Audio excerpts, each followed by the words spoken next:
Halo semuanya, balik lagi sama gua.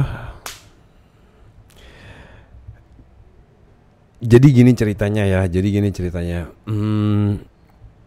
ini gua nggak pernah ceritain hal ini selama sekitar 20 tahun, 20 tahun yang lalu, lebih sekitar 21 atau 22 tahun lah.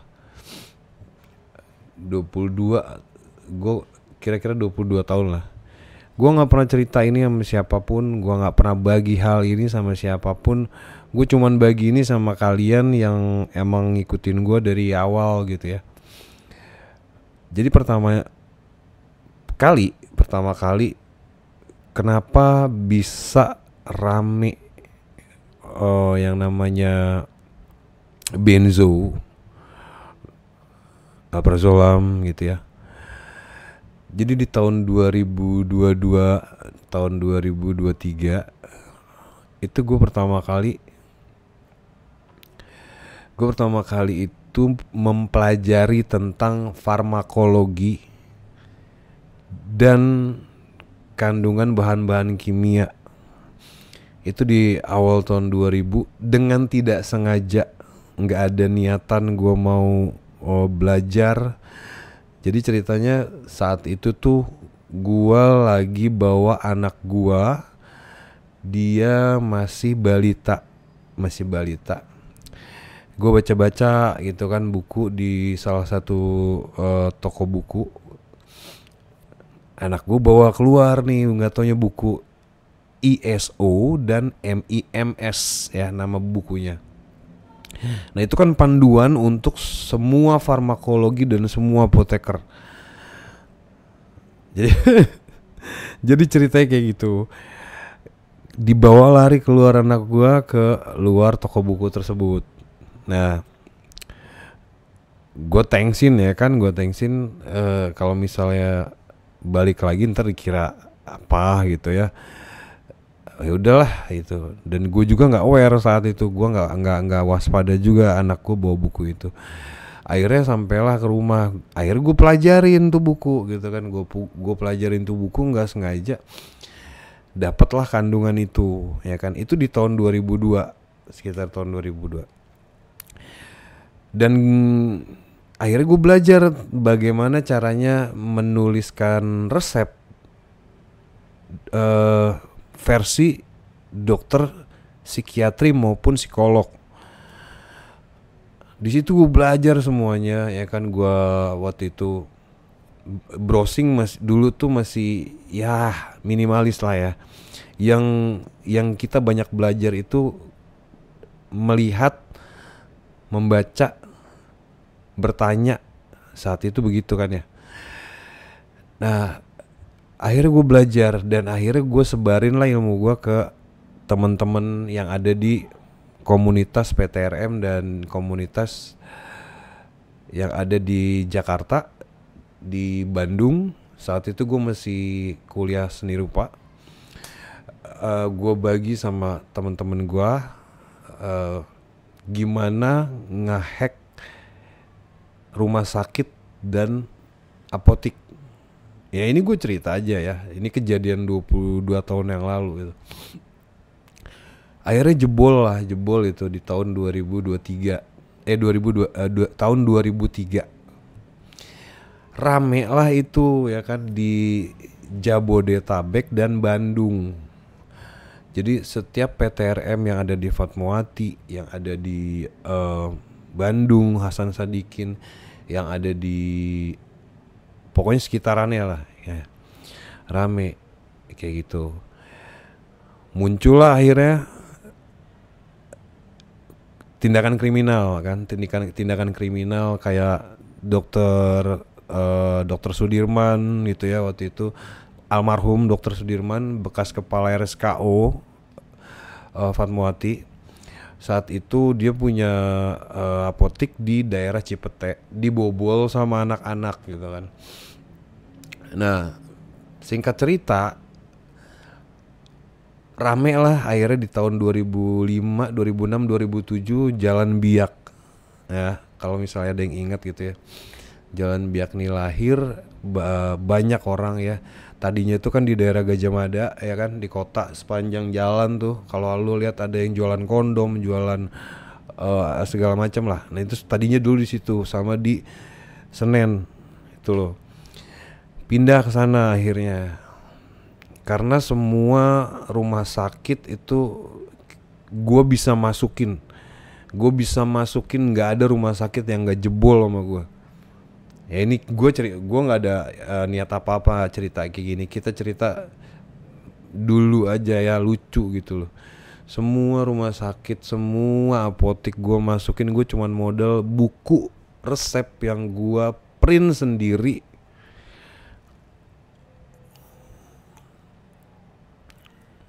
Dulu 2003. Jadi ceritanya gitu ya. Nah, singkat cerita ya kan, banyak lah di sekarang ini kan yang ajaib-ajaib gitu ya. Oh, apalah inilah itulah. Gue bukannya mau ngomong apa-apa ya. Cuman lu tahu diri sedikit lah ya. Lu ngomong sama siapa gitu loh ya. Maksud gue, lu belum ngapa-ngapain gue udah keliling-keliling gitu ya.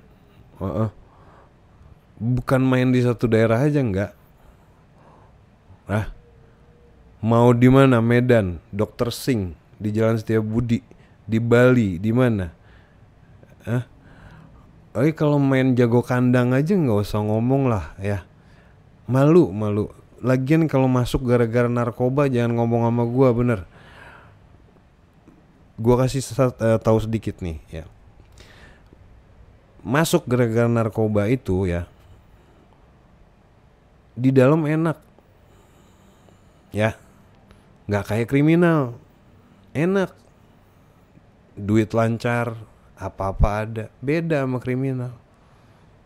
Jadi kalau misalnya lu betaring gitu ya, ngomong sama gue betaring, masuk sana masuk sini gara-gara narkoba, aduh malu. Itu tandanya lu goblok ya. Jadi nggak usah ngomong macem inilah, macem sempak lah ya, kayak gitu loh. Nah, singkat cerita, gue mau sampein juga soal Alprazolam ini.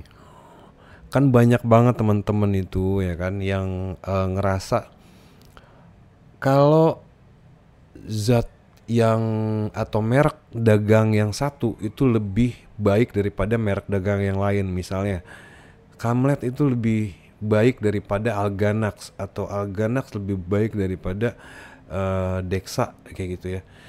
Fuck man, itu sama semua isinya. Yang membedakan itu adalah siapa yang memberikan dan pabrikannya. Jadi yang memberikan ini kadang-kadang ya, biar lo tahu permainan dokter tuh kayak gimana. Mereka makin banyak meresepkan dari satu pabrikan, mereka makin banyak dapat bonus.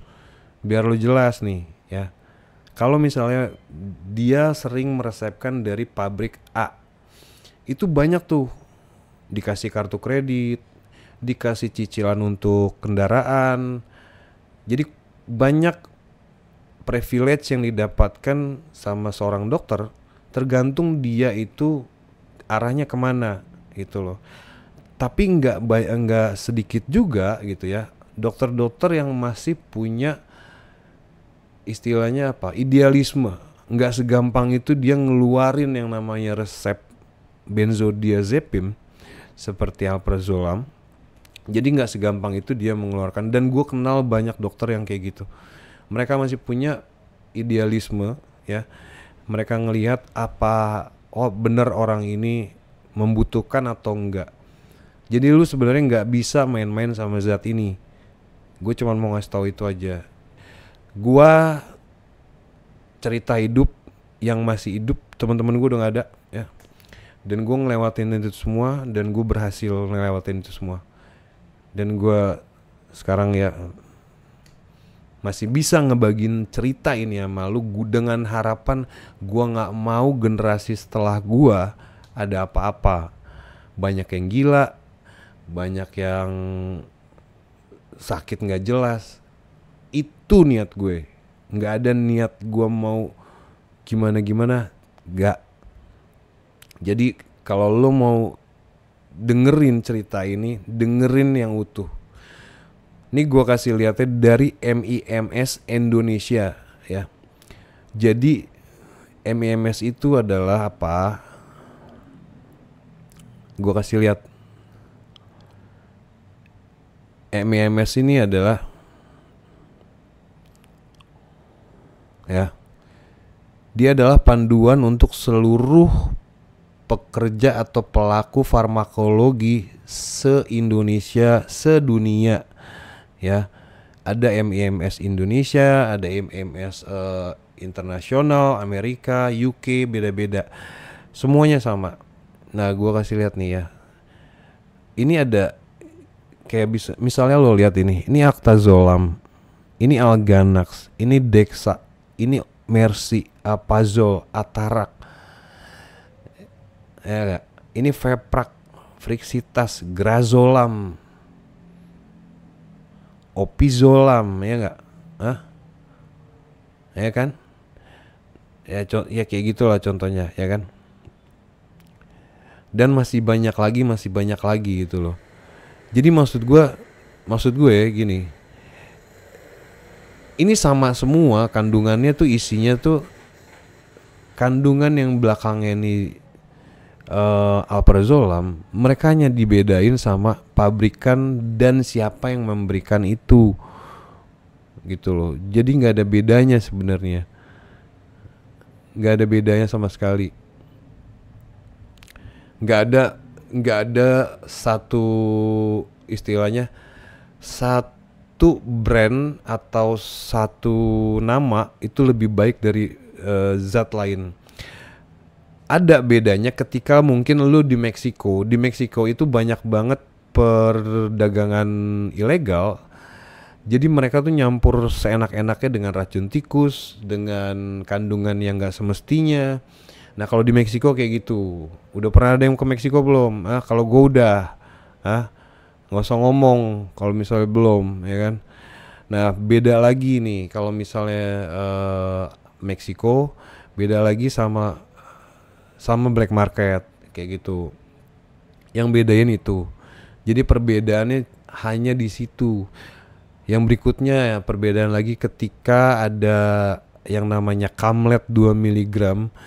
Itu tuh isinya sama alprazolam, tapi waktu itu seluruh dokter psikiatri di Jakarta, Bandung, Jabodetabek itu sempat nyerang yang namanya Dokter Teddy. Dokter Teddy itu waktu itu sebagai kepala PTRM psikiatri di Rumah Sakit Hasan Sadikin. Dan memang gua sama sahabat gua ya, seorang pelukis juga dari Bandung, yang suggestin ke beliau daripada ada black market di dalam rumah sakit, mendingan dilegalin. akhirnya dia yang kena protes gitu kan sama dokter-dokter seluruh Indonesia. Karena apa? Karena dia ngasih itu. Tapi hal itu juga dilakuin sama dokter yang ada di Jalan Setiabudi Medan. Dokternya orang India. Nggak usah gue sebut nama. Jadi kayak gitu. Sebenarnya dilakuin juga, ya kan? Nah itu beda. Karena apa? Karena kandungannya terlalu keras. Akhirnya apa? Sunti Sepuri itu menghilangkan produk yang 2 mg-nya. Jadi cerita di balik itu selama 20 tahun lebih ini kurang lebih kayak gitu. Kurang lebih. Jadi gue cuman mau berbagi cerita aja ya, nggak usah belagak sok paling tahu gitu ya.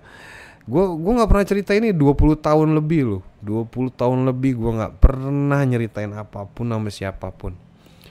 Sama bokin gue aja gue nggak pernah cerita. Sama sahabat gue, kecuali yang tadi gue bilang sahabat gue itu ya, gue cerita lah sama dia. Emang partner in crime gue, dan dia udah almarhum. Jadi kayak gitu ya.